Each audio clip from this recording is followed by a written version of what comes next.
மழை விடியல் செல்வத்திற்கு கல்வி விடியல்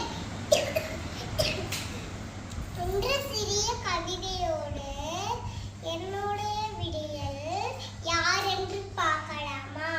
ஆம், அறம் செய்ய விரும்பு என்று கூறிய அவ்வை பாட்டிதான் என்னுடைய விடியல்.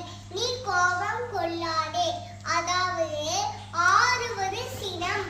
நீ கோபப்பட்டால் என்றாவும் தெரியுமா? கையை நிலத்தை ஓங்கி அடித்து பார், யாருக்கு வலிக்கும்? நமக்கு தானே.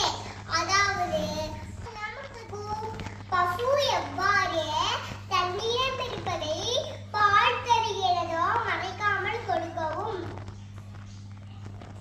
ஈவது விளக்கேல், மற்றவருக்கு உதவி செய்வதை தடுக்காதே. ஔவையார்